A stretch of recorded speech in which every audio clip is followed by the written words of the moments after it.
What made you get into fishing in the first place? Fishing with my father. Yeah. Like, a little teared up because it was fishing with my father. We would recreational fish and then commercial fish. When I was 13 years old, I made my very first trip long lining on this boat right here with my father. Wow, Fell in love with it and just ran with it my whole life. Can you introduce yourself and just say what your role in the fishery is? My name is Richard Miller. I'm the captain of the Blackjack. I run the Miss Rebecca for Glenn Brooks and Donna Brooks here at Brooks Dockside Seafood, located in Inglis, Florida. My name's Kenny Daniels Jr. I'm a second generation commercial fisherman. My wife and I own the boat, the permits, and the quota. We've been fishing out of Knockman's Native Seafood now for the last 7 years. Florida resident, born and raised basically. Fished out of Madeira Beach most of my life. Now I'm just an independent commercial fisherman that I own and run my own bottom long line fishing vessel here in the eastern Gulf of Mexico.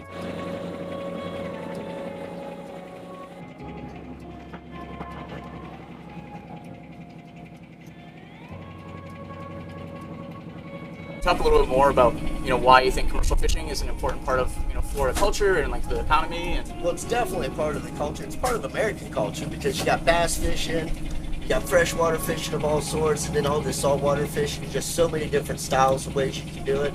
Commercial fishing is one of the oldest American professions there is. If you love being on the water, I mean, it's in your blood.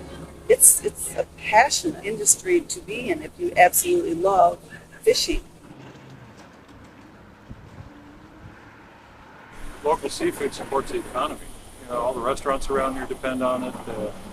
The local economy. If you want really good fresh stuff, this is one of the places I come because it's right off the boat.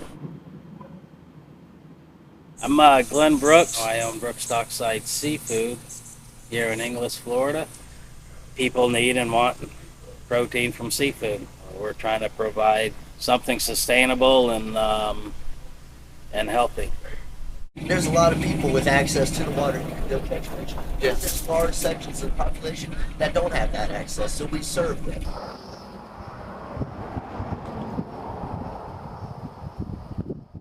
is there less work in waterfront now than there has been in the past? Yes, definitely.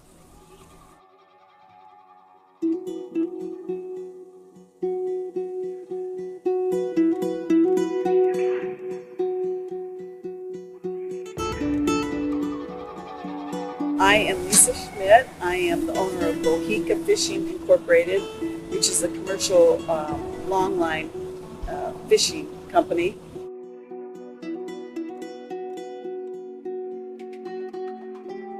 It's a very difficult industry, and I see it dying. You can have as many retail fish markets you want up on the highway, but they all have to start from the waterfront. My name is Jason Delacruz.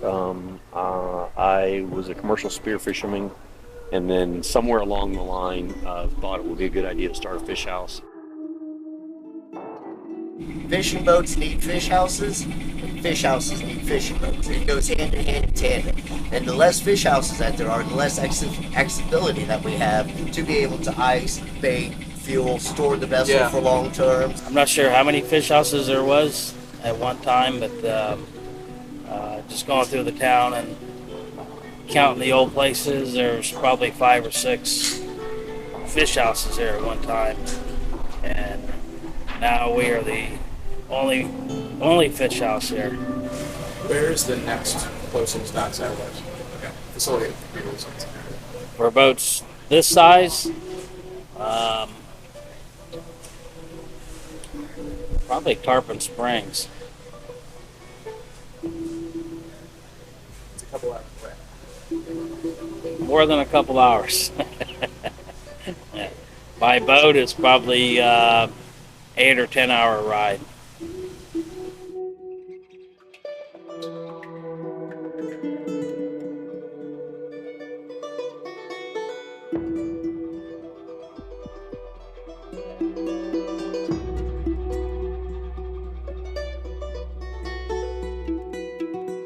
Let's be honest, we're completely juxtaposed from the development community. because it's where you want to live. It's the dream, live on the water. This is your backyard, so it's hard to really compete with that when you talk about working the waterfront. They're putting condos and houses and hotels up there, and so there is a major shortage. There's actually only one shipyard in Madeira Beach, and there's, I think, 13 ports to come in. So it is difficult.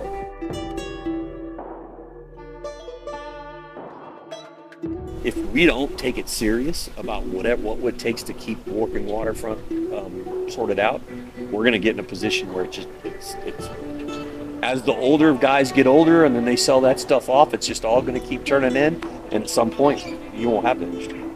I think the biggest takeaway is that if we don't protect it, it's just not going to be here. It's just, just no other way to put it.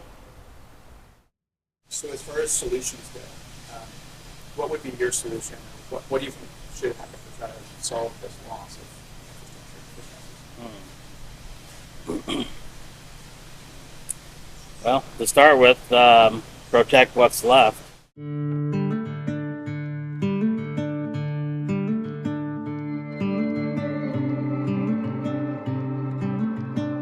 Lock in these properties where they could never be sold and redeveloped into something else.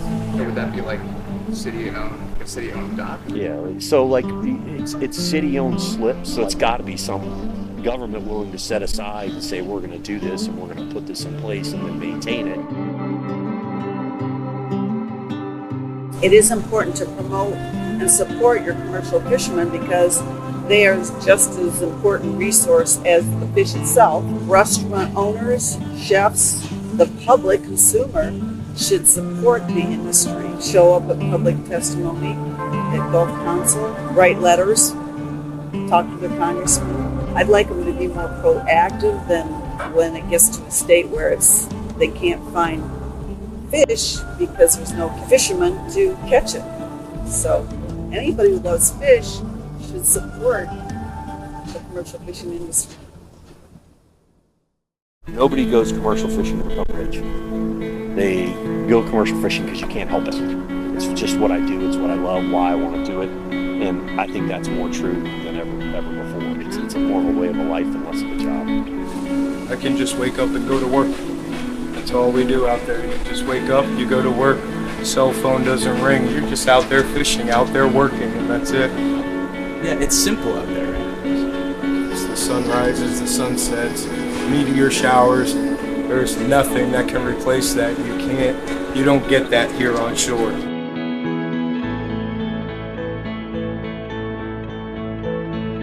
Theo said they're gonna be here at 6:30 this morning so we can pull off the docks and pop my ass up and run on down here. I mean, and if that wasn't the case, I'd be at a pond somewhere right now bass fishing, I guarantee you.